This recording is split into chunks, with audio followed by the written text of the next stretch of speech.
plus qu'un salut individuel.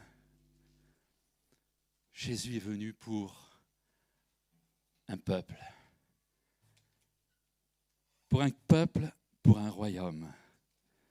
Dans Apocalypse, chapitre 1er,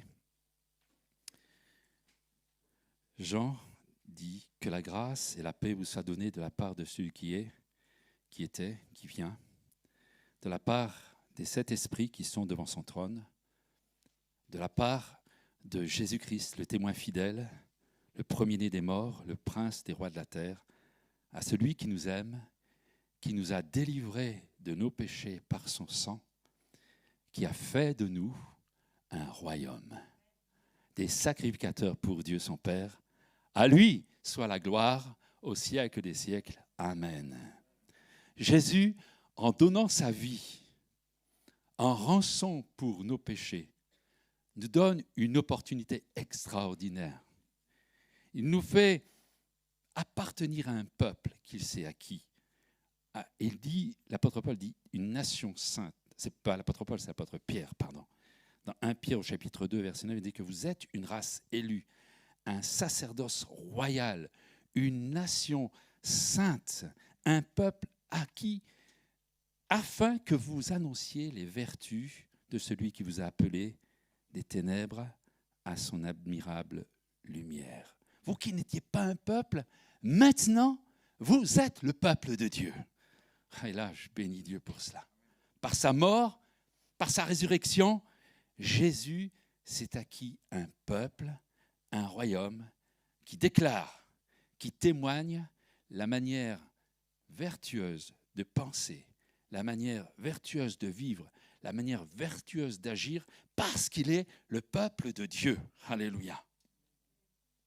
La manière vertueuse de porter du fruit, malgré l'environnement dans lequel nous pouvons nous trouver, qui est certainement un environnement toxique, que l'on retrouve dans cette parabole que nous avons partagée il y a déjà quelques dimanches sur cette bonne graine au milieu de l'ivraie. Cette manière vertueuse de grandir, comme nous l'avons partagé dans cette parabole de cette graine de sénévé qui devient un arbre sur lequel les oiseaux peuvent s'y poser. Une manière vertueuse de se développer comme l'expose la parabole de ce levain dans la pâte qui grossit encore. Cette manière vertueuse de vivre pour l'éternité, comme nous l'avons partagé il y a 15 jours de cela, à travers de ce filet qui a ramassé ces poissons. Et dans ce filet, eh bien, il y a des poissons qui sont remplis de vie, des poissons vivants. Aujourd'hui, nous allons partager une autre parabole de Jésus. Cette parabole, elle nous appelle à vivre d'une manière vertueuse, le vivre libre, le rendre libre dans ce royaume des cieux. Et nous lisons ensemble, vous qui avez la parole de Dieu, ou en tout cas ce sera inscrit sur les écrans, dans Matthieu, chapitre 18, verset 21. Alors Pierre s'approcha de lui et dit, « Seigneur, combien de fois pardonnerai-je à mon frère lorsqu'il péchera contre moi ? Serait-ce jusqu'à 7 fois ? » Jésus lui dit, je ne te dis pas jusqu'à 7 fois, mais jusqu'à 70 fois 7 fois. C'est pourquoi le royaume des cieux est semblable à un roi qui voulut faire rendre compte à ses serviteurs. Quand il se mit à compter, on lui amena un qui devait 10 000 talents. Comme il n'avait pas de quoi payer, son maître ordonna qu'il fût vendu. Lui, sa femme, ses enfants et tout ce qu'il avait, et que la dette lui fût acquittée. Le serviteur, se jetant à terre, se prosterna devant lui et dit, « Seigneur, aie pitié et patience envers moi, je te paierai tout. » Ému de compassion, le maître de ce serviteur le laissa aller et lui remit la dette. Après qu'il fut sorti, ce serviteur rencontra un de ses compagnons qui lui devait 100 deniers. Il le saisit, l'étrangla en disant « Paye ce que tu me dois !» Son compagnon, se jetant à terre, le suppliait, disant « Aie patience envers moi, et je te paierai. » L'autre ne voulut pas. il alla le jeter en prison jusqu'à ce qu'il eût payé ce qu'il devait. Ses compagnons, ayant vu ce qui était arrivé, furent profondément attristés. Et ils allèrent raconter à leur maître tout ce qui s'était passé. Alors le maître fit appeler ce serviteur et lui dit : « Méchant serviteur, je t'avais remis en entier ta dette, parce que tu m'en avais supplié. Ne devais-tu pas aussi avoir pitié de ton compagnon quand j'ai eu pitié de toi ?» Et son maître irrité le livra au bourreau jusqu'à ce qu'il eût payé tout ce qu'il devait. C'est ainsi que mon Père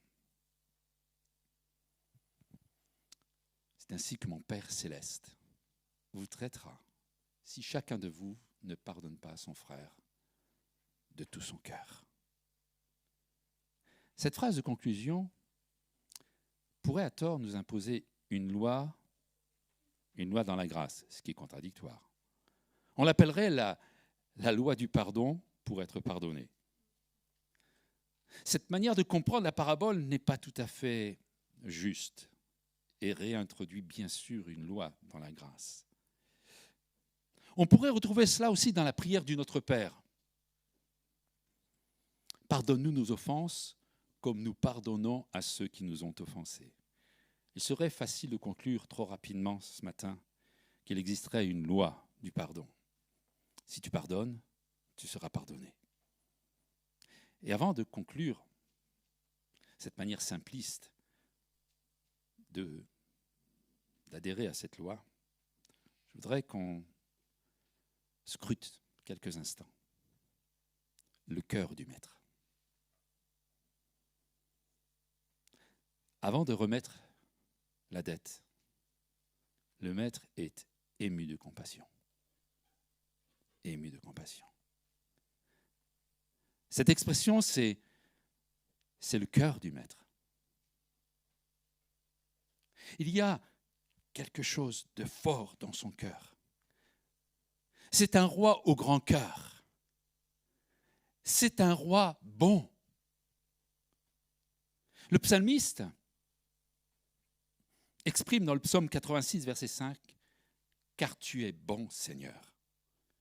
Tu pardonnes et tu es plein d'amour pour tous ceux qui t'invoquent. » Dieu est bon.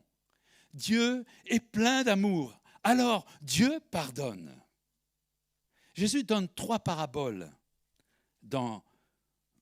pour exprimer ce cœur de Dieu. Dieu aime tellement son enfant, qui se compare à ce berger qui va rechercher la brebis perdue et qu'il est prêt à tout pour cette brebis perdue. Le cœur de Dieu est rempli d'émotions pour cette brebis qui est perdue, cette brebis égarée. Et quand il va la retrouver, il se dit qu'il y a dans son cœur une grande, grande joie. Il ne nous a pas présenté les raisons de son égarement. Peut-être que la brebis a un sale caractère. Peut-être qu'elle est têtue, indisciplinée, tête en l'air.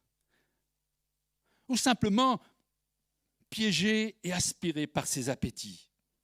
Ou peut-être d'autres choses encore. Et c'est possible que ce soit la énième fois que cela se produise, qu'il part à la recherche, à tel point qu'il lui a peut-être donné ce surnom de brebis égarée. Mais le berger ne se pose aucune question. Il n'a aucune colère, aucune critique. Il aime brebis égarée et va la chercher. Dieu est bon. Bon. Oh, est-ce qu'on peut le reprendre ce chant ensemble? Dieu est bon. Il est lent à la colère et riche en bonté. Mais toi, Seigneur, tu es un Dieu miséricordieux, compatissant, lent à la colère, riche en bonté, en fidélité. Dieu est bon. Il a une brebis perdue. Parmi 100 brebis, il va abandonner ses 100 brebis pour aller chercher la brebis perdue. Est-ce qu'on veut dire ce matin, notre Dieu est bon, notre Dieu est grand, il a un grand cœur, il nous aime dans l'amour éternel. Alors bénissons son nom, chantons ensemble, Dieu est bon. Alléluia, alléluia. On se lève, on loue le Seigneur, on bénit son nom. Notre Dieu ne regarde pas notre péché, il va nous rechercher. Alléluia. Oui, tu es bon, bon. On le dit très fort. Tu es bon, bon. Oui, tu es bon, bon. Tu es bon, bon. Oui, tu es bon, bon. Oui, tu es bon, bon. Oui, tu es bon, bon. Tu es bon, bon. Oui, tu es bon, bon.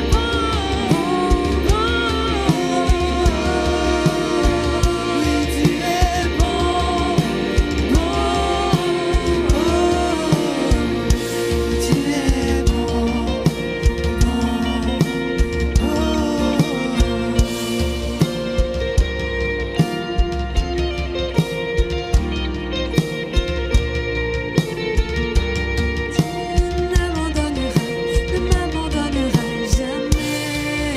ne m'abandonneras jamais.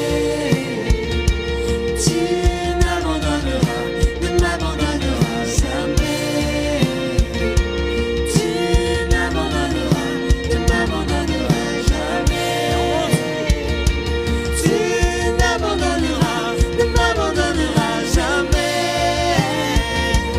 Tu n'abandonneras jamais. Tu n'abandonneras jamais. Tu n'abandonneras jamais. Tu n'abandonneras jamais. Tu es bon, bon, bon. Oui, tu es bon, bon. Oui, tu es bon, bon. Oui, tu es bon,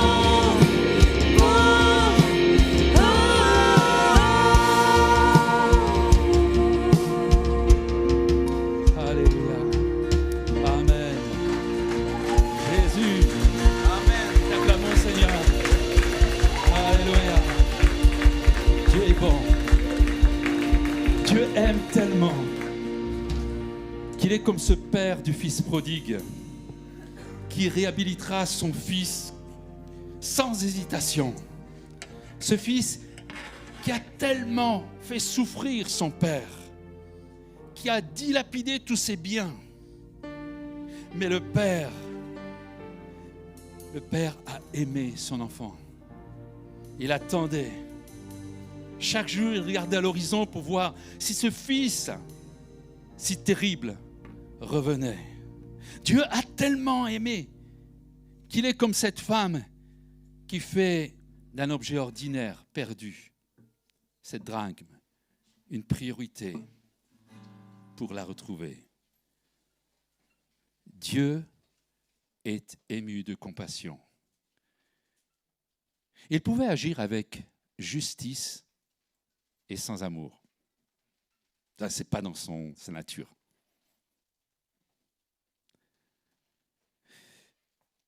Il pouvait réclamer son dû et vendre femmes et enfants comme esclaves. Faire justice, ce n'est pas le royaume des cieux. S'il n'y a pas cette émotion de cœur ému de compassion, s'il n'y a pas Dieu a tant aimé. Le royaume des cieux, ce n'est pas la justice d'abord et ensuite l'amour. Non. La justice vient après l'amour. L'amour couvre la justice. Nous connaissons bien Jean 3,16, Dieu a tant aimé qu'il a condamné le monde en Jésus en le clouant sur le bois de la croix. Et j'ai aimé ce chant que nous parlait de ce sang versé pour nous. La justice vient après l'amour. La justice est au cœur de l'amour divin et non l'inverse. Pour aller plus loin, dans cette manière vertueuse à vivre libre et à libérer, je propose un deuxième focus. Quelle est la motivation du maître? Pourquoi le maître délivre son serviteur? Pourquoi le maître remet la dette à son serviteur? À travers ce focus, j'aimerais qu'on puisse saisir toute la motivation de ce maître, de ce pardon, de cette remise de dette qui lui sera accordée. Et c'est important que nous le comprenions parce que au cœur même du royaume des cieux, au cœur même du peuple de Dieu, au cœur même du peuple qu'il s'est acquis, le principe qui se trouve dans le cœur du Père est aussi au cœur même du peuple de Dieu. Le maître libère son serviteur et sa famille. Il prend à son compte le préjudice de la perte de ce capital impressionnant. La motivation du maître est poussée par quoi? Par son cœur. Une émotion forte. Le maître est ému de compassion. Et par ce qui vibre dans son cœur, il va libérer ce qui aurait dû être à tout jamais esclave. Le maître ne désire pas au fond de son cœur que son serviteur soit esclave à tout jamais. Pourtant, c'est ce qu'il mérite. Mais la motivation du maître, ce n'est pas l'esclavage, c'est rendre la liberté.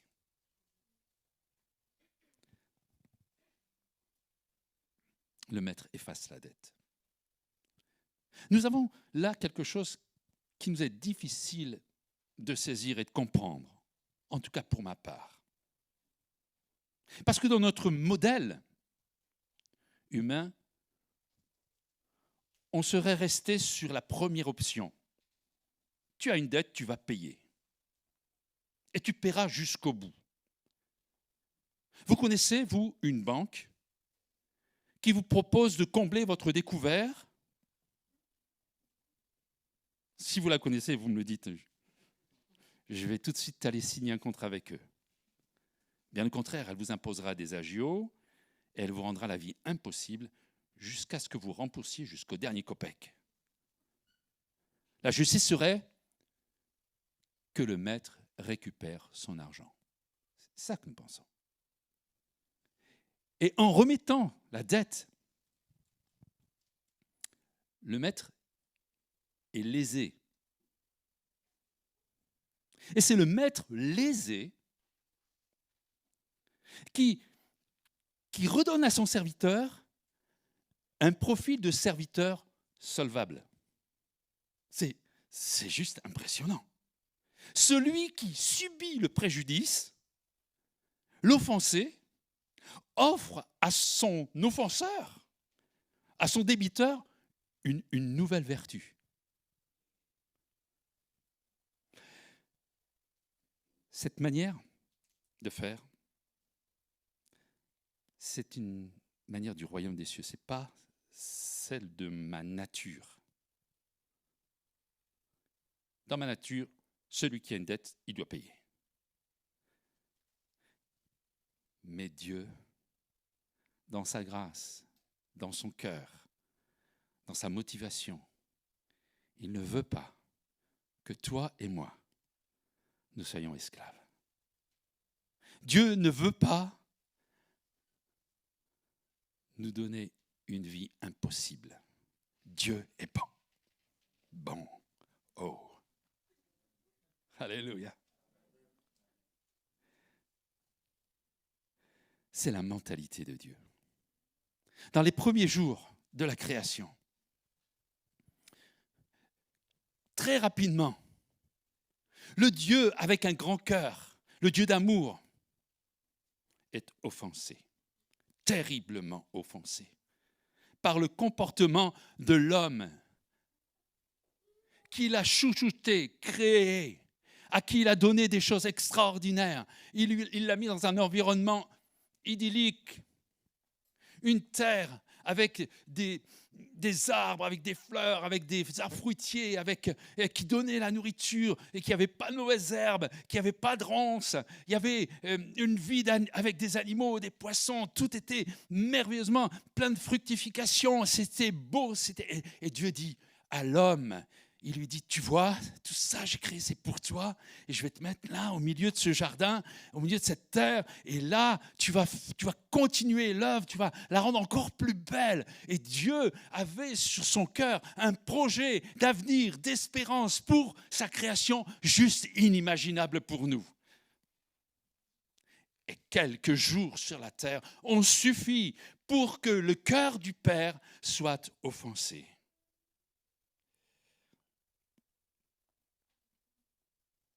Alors Dieu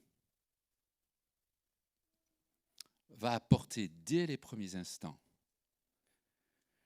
une réponse aux premiers effets de cette terrible décision qu'a pris l'homme en écoutant la voix du menteur. Vous savez comme moi qu'Adam et Ève soudain se sont rendus compte qu'ils étaient nus. Et Dieu va produire le premier sacrifice pour couvrir la nudité. En fait, c'était la marque du déraillement de l'homme.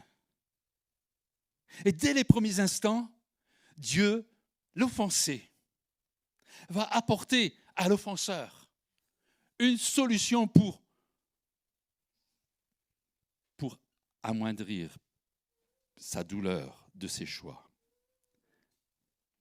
Malgré l'offense et ses conséquences de malédiction qui ont été déclarées par Dieu, parce que Dieu est un Dieu juste. Il dit, voilà, tu as une dette, il va falloir que tu payes toute ta dette.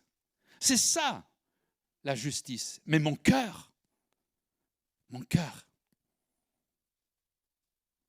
dit, je tuerai un animal pour te couvrir, pour couvrir ton péché, pour couvrir ta décision horrible. Ce premier sacrifice montre, cette première action montre et symbolise ce que sera l'œuvre du pardon de Dieu, où l'offensé paye pour l'offenseur, où Dieu paye en donnant Jésus pour prix de rachat de l'homme. Dieu est bon. Dieu est bon. Tite écrira dans le 2e chapitre, verset 13, « En attendant la bienheureuse espérance et la manifestation de la gloire du grand Dieu et de notre Sauveur Jésus-Christ qui s'est donné lui-même pour nous, afin de nous racheter de toute iniquité et de se faire un peuple qui lui appartienne, purifié par lui, zélé pour les bonnes œuvres. » Juste le Maître fait tout pour que le serviteur insolvable devienne solvable. Dieu fait tout pour que le pécheur ne puisse être un homme purifié, libéré, où tous ses péchés sont effacés. Jésus exprime par son œuvre. Amen. Exprime par son œuvre ce principe du royaume des cieux. L'offensé apporte la libération de l'offenseur. Je leur dis, quel contraste avec ma morale, avec ma belle morale. Cette manière vertueuse de libérer l'offenseur nous est par nature insupportable.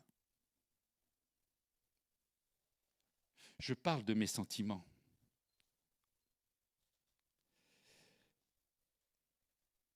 Et la réaction du serviteur exprime bien ce que l'homme que je suis, dans sa nature charnelle, ce qu'il pense. Matthieu 18, 28. Après qu'il fut sorti, ce serviteur rencontra un de ses compagnons qui lui devait 100 deniers. Il le saisit, l'étrangla en disant « Paie-moi ce que tu me dois ». Son compagnon, se jetant à terre, le suppliait, disant « Aie patience envers moi, je te paierai ». Mais l'autre ne voulut pas. Il alla le jeter en prison jusqu'à ce qu'il eût payé ce qu'il devait. Ça, c'est Jean-Pierre dans sa moralité. L'offenseur doit payer. Vous êtes d'accord avec moi? Ça, c'est notre justice à nous. Par nature, je comprends bien le serviteur. Je ne comprends pas bien le maître. Je ne comprends pas bien le principe du royaume des cieux. Et parfois, il m'arrive de poser des questions à Dieu et j'aimais ce qu'Hélène a apporté. Parfois, j'hésite à le dire, mais ce matin, je suis arrivé en proposant au groupe de louanges de chanter « Dieu est bon ». Mais il n'y a pas de souci, pasteur, on l'avait déjà prévu. Je n'ai pas partagé le message avec qui que ce soit, mais Hélène, dans ses propos, amenait déjà cette pensée. Dieu est bon. Pourtant, Dieu, tu es bon, mais parfois il y a des choses qu'on ne comprend pas bien. J'ai rencontré dans ma vie des personnes qui m'ont fait du bien. Ce sont des bonnes personnes que j'aime. Et pour autant, ces bonnes personnes que j'aime, pour certaines, je les ai vues souffrir des situations difficiles. Et j'ai trouvé ça injuste. Pas vous? Des gens qui nous ont tellement fait du bien. Et puis on les voit malades, en grande difficulté. Et on dit, Dieu, qu'est-ce que tu fais? J'ai aussi rencontré des personnes qui m'ont fait énormément de mal. M'ont fait souffrir. Et pour eux, la vie va bien. Tout leur réussit. Et j'ai trouvé ça injuste. Et même, il m'est arrivé dans ma communion avec Dieu, dire Dieu, je ne comprends pas bien ce que tu fais. Je me demande s'il trouve ça normal que les personnes qui me font du mal, elles réussissent, et puis ceux qui me font du bien, elles souffrent. Je ne sais pas si vous avez déjà fait ce genre de prière. Personnellement, je l'ai fait. Parce que j'étais avec ma logique. Et avec Dieu, je suis tellement à l'aise pour lui dire que ce que je pense. C'est bien, même si je ne le disais pas, lui, il le sait, ce qu'il y a dans mon cœur.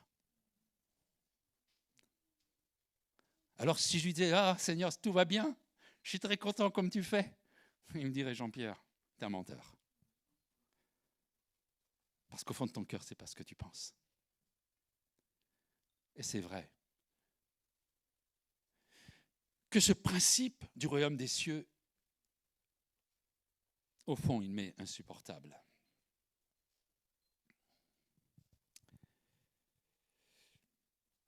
Mais si je creuse, et ce que j'aimerais creuser avec vous ce matin, c'est que si dans ma nature même, elle est insupportable, le principe du royaume des cieux est juste extraordinaire. Parce que Dieu ne dit pas que ces méchantes personnes font bien. Le maître ne dit pas que le non-remboursement des dettes, c'est normal. Mais Dieu dit, je veux que l'homme pécheur voie mon amour. Dieu dit que la personne méchante voit mon amour. Dieu dit que la personne qui est bonne voit mon amour. Un jour, Jésus et ses disciples apprennent une horreur. Et pour ce temps, c'était quelque chose vraiment d'horrible. Dans Luc 13, il nous dit que Pilate avait pris des hommes, des Galiléens, et avait mêlé leur sang avec le sang des sacrifices. Et c'est la pire chose qu'on pouvait faire. Et les disciples, ils ne l'ont pas dit, mais ils l'ont pensé tellement fort que Jésus va leur poser la question. Ils pensent qu'il y a un lien entre le pécheur et la souffrance, entre le pécheur et la malédiction. Et j'ai bien souvent entendu cela, et il y a eu parfois des petites pensées comme ça, ouais, c'est normal qu'il soit repris lui, parce que, ou elle, parce que il a bien fait ça, donc maintenant, Dieu, paf. Et Jésus entendait tellement fort leurs pensées qu'il leur dit, dans Luc 13, verset 2, « Croyez-vous que ces Galiléens fussent de plus grands pécheurs que tous les autres Galiléens parce qu'ils ont souffert de la sorte ?» Et la réponse de Jésus, elle est sans équivoque. Non. Je vous le dis, non. Quelle est donc cette pédagogie de Dieu? Quelle est donc cette pédagogie de Jésus? Nous, dans notre pédagogie, à nos enfants, qu'est-ce qu'on leur dit? T'as pas fait, tu seras puni. C'est notre logique. Et nous disons que c'est une bonne morale. Tu as mal agi, tu seras puni. Mais Dieu, en Jésus-Christ, expose une autre pédagogie, un autre principe.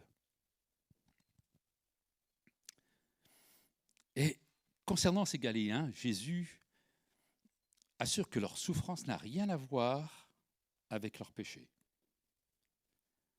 Et il poursuit, non, je vous le dis, non. Mais si vous ne vous repentez, vous périrez tous également. C'est un peu déstabilisant. Que veut dire Jésus? Alors, on va laisser cette parabole de côté pour revenir à la parabole du débiteur, parce que nous allons retrouver cette réponse. Le débiteur a bien été remis de sa dette, mais il n'a pas compris. En tout cas, il n'a pas tout compris de ce qui se passait véritablement. Il n'a pas compris la bonne raison de cette remise de dette. Oh, pourtant, il donne une belle impression de repentance. C'est quand le maître, tu dis, oh, tu as péché, tu me dois tellement d'argent, tu vas payer. Et ça, il comprend bien. Et il va se mettre à genoux devant le maître, et puis il va se jeter à terre, il va même se prosterner, et il va dire, Seigneur, aie patience envers moi, je te paierai tout. Il a conscience. Il a conscience de son état. Mais par sa réponse, il n'imagine même pas que le maître peut effacer sa dette. Il n'imagine même pas ce qui va suivre. Il ne lui demande pas de rembourser la dette. Il lui demande juste d'un peu de patience. Je vais m'occuper de mon problème, tout seul. Je te réglerai tout. Et il veut une belle justice. Une belle justice. L'offenseur, c'est lui qui paye. Je suis l'offenseur, je vais payer. Et il lui demande juste une petite faveur, un peu de patience. Le maître, et vous le verrez, je vous le déprouverai à la fin, le maître sait que son débiteur ne pourra jamais lui rembourser ce qu'il lui doit. Même si il met comme esclave sa femme, ses enfants et lui, jamais sa dette ne sera remboursée. Et je vous le prouverai tout à l'heure. Et quand le maître remet la dette à son serviteur, le serviteur ne comprend pas le principe ni le sens pédagogique de la décision du maître. Ces actes qui vont suivre vont le prouver. C'est-à-dire que dès qu'il va être sorti de la maison du maître, libre, c'est bon, hein, quand on croit qu'on va passer sa vie en prison, hein, comme esclave, et puis on sort, on est libre.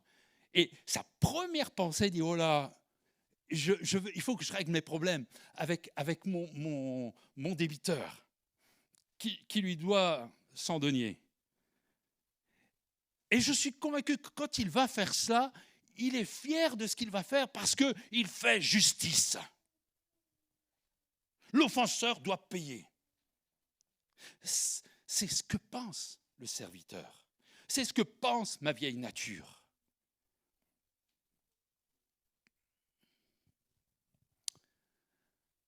Et si je suis honnête dans cette logique, j'aime bien, je ne sais pas si vous aimez les choses logiques. 1, 2, 3, 4, 6. Offenseur, offensé, l'offenseur, il n'y a pas de doute, il va devoir payer, prison. La chose qui peut nous surprendre, c'est que les amis sont comme des spectateurs. Vous savez, ils regardent comme un film. Et les compagnons, ils voient ce qui est en train de se passer et ils sont attristés. Ils sont attristés parce que le serviteur qui avait, bon sang, une belle dette à régler, on lui remet, et lui, il n'est pas capable de remettre une micro-dette. Et Matthieu 18, verset 31 nous dit que ses compagnons, ayant vu ce qui était arrivé, furent profondément attristés. Ils allaient raconter à leur maître tout ce qui s'était passé. Alors, les amis ne sont pas en colère. Ils sont juste tristes. Profondément tristes. On pourrait dire autrement, on pourrait dire que les compagnons, ils étaient émus de compassion pour ce petit débiteur. Pourquoi il ne remet pas la dette ?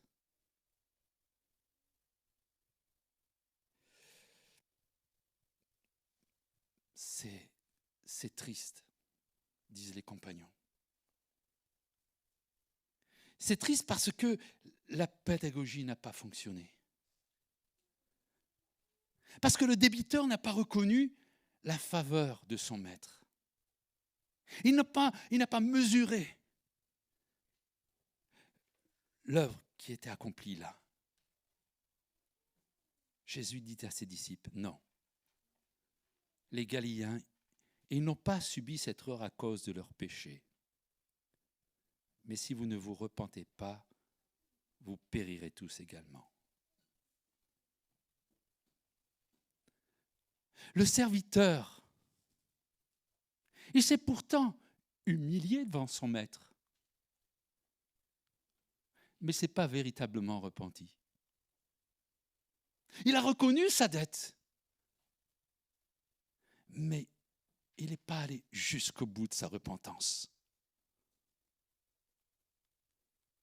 Il a reconnu sa dette, mais il n'est pas entré dans cette manière vertueuse de vivre et de reproduire l'œuvre du Maître. Dès qu'il est sorti, il a juste voulu manifester son œuvre. Celle qu'il avait proposée à son maître. « Aie patience envers moi, je vais régler le problème. »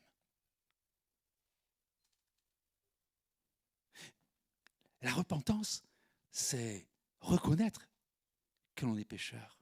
Reconnaître que nous avons besoin de ce prix payé à la croix. On a besoin du sang de Jésus. On a besoin que nos péchés soient portés par Jésus à la croix. Mais ça s'entend que nous entrons dans une autre manière de vivre la vie en Jésus-Christ. Ne soyez pas comme ce serviteur débiteur qui, bien que reconnaissant sa dette, n'a pas compris ce que signifiait cette remise de dette. Et parce qu'il n'a pas compris le comportement du maître,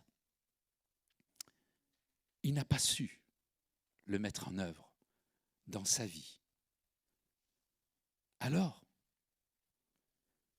quelque chose de terrible s'est passé. Il a perdu le bénéfice de sa remise de dette. Le maître, irrité, non seulement il va lui enlever la liberté, mais il va le livrer au bourreau jusqu'à ce qu'il eût payé tout ce qu'il devait. Ce que nous pourrions traduire comme pour l'éternité. Parce que sa vie ne suffira pas à payer ce qu'il doit. Dans cette parabole, Jésus ne décrit pas une loi du pardon, mais une mentalité de remise d'une dette. Un cœur ému, un cœur qui pardonne, un cœur qui libère. Je vais demander aux choristes, aux musiciens de revenir tranquillement sur l'estrade et de commencer à nous emmener dans un temps de louange. J'aimerais terminer par ce rapport entre les deux offenses. L'offense du serviteur et l'offense du serviteur, on pourrait dire. Matthieu 18, 24 dit « Quand le maître se mit à compter, on lui amena un qui devait 10 000 talents. » Et je me suis dit, 10 000 talents, ça fait combien? Et dans ce que j'ai découvert, c'est qu'un talent, c'est 45 kilos d'or. Alors, 10 000 talents, faites le calcul, 450 000 kilos d'or.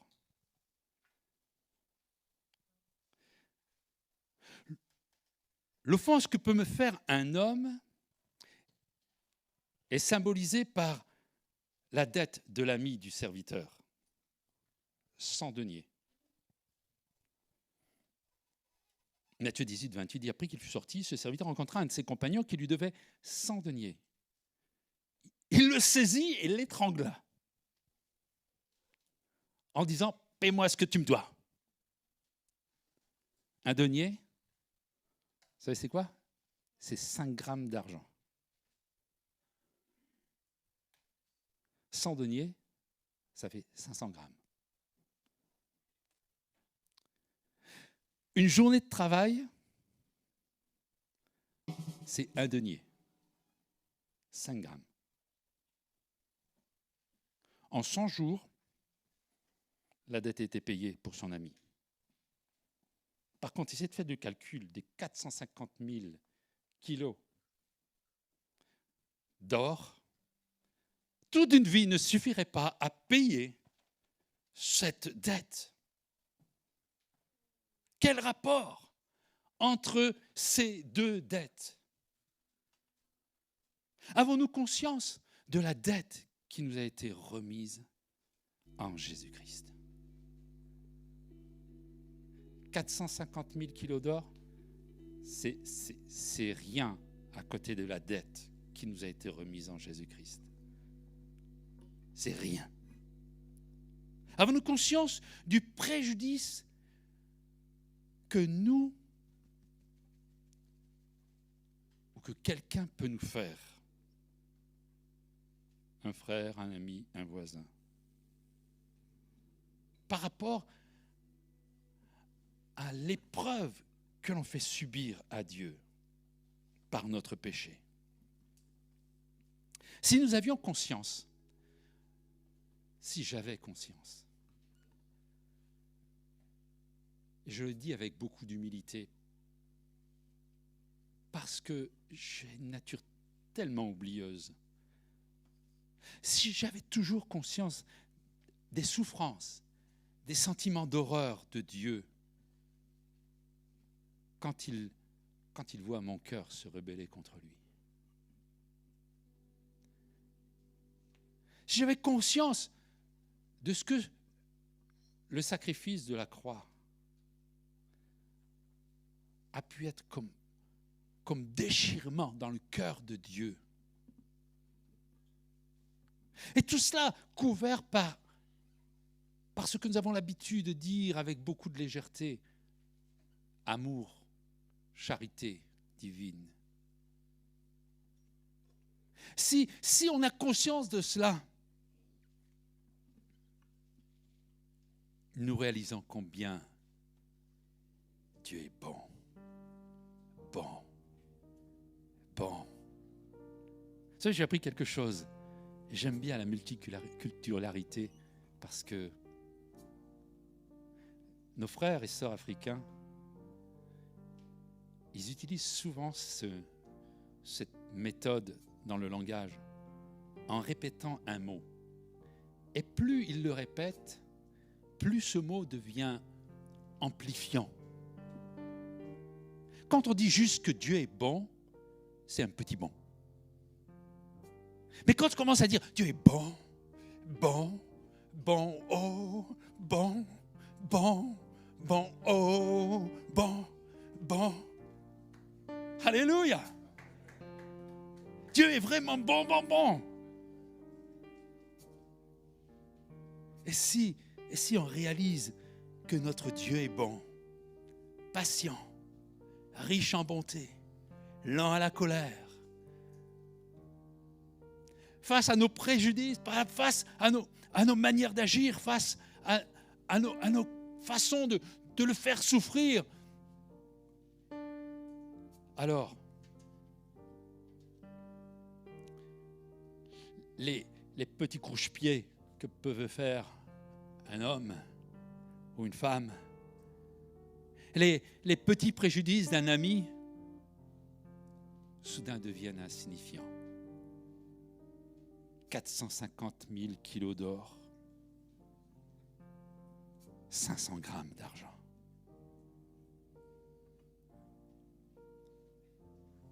Est-ce qu'on ne s'aperçoit pas ce matin, vous et moi,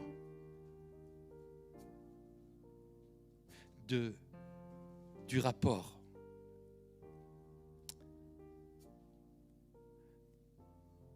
vraiment horrible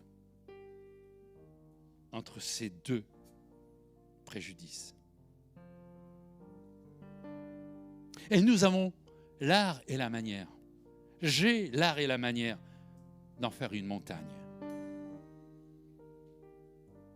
Vous savez, frères et sœurs, là où c'est le plus marqué, en tout cas dans ma vie, c'est pas bien ce que je vais vous dire là, mais c'est la vérité, Dieu le sait. Ça m'arrive de me disputer avec ma femme. Parce que je considère qu'elle me fait un préjudice. Et quand au bout d'un moment, on s'est bien chamaillé, on se dit, au fait, mais pourquoi on se disputait? Et c'est tellement ridicule qu'on essaie de l'oublier. Petit préjudice, on a fait une montagne. Et Dieu, à qui nous faisons quelque chose de bien plus horrible, parce que c'est allé jusqu'à donner Jésus-Christ son Fils pour nous.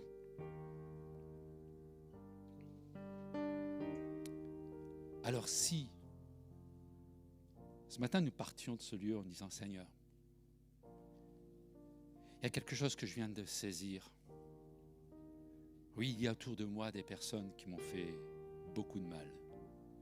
Mais franchement, ce n'est pas une montagne par rapport à toute la douleur que j'ai pu créer dans ton cœur.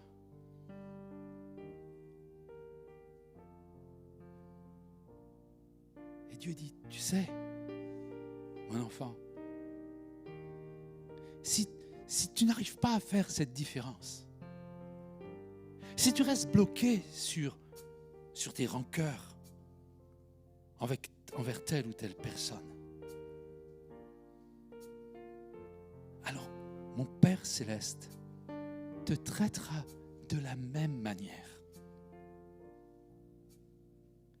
C'est ainsi que mon Père céleste, c'est le verset 35 de Matthieu 18, c'est ainsi que mon Père céleste vous traitera si chacun de vous ne pardonne pas à son frère de tout son cœur. Ce n'est pas une loi du pardon, c'est une mentalité, un cœur. Si j'ai constamment devant mes yeux l'œuvre de la croix, je ne pourrais pas supporter très longtemps cette prison, parce que c'est une prison, parce que c'est un esclavage que le refus de pardonner. Je ne supporterai pas plus longtemps de rester dans cette prison. Celui qui refuse d'être l'offensé qui pardonne s'exclut lui-même du royaume des cieux, du royaume de Dieu. Parce que seuls participent ceux qui mettent en œuvre le principe de Dieu, la mentalité du royaume des cieux. Alors, plus que le don, plus que l'offrande, le pardon est prioritaire.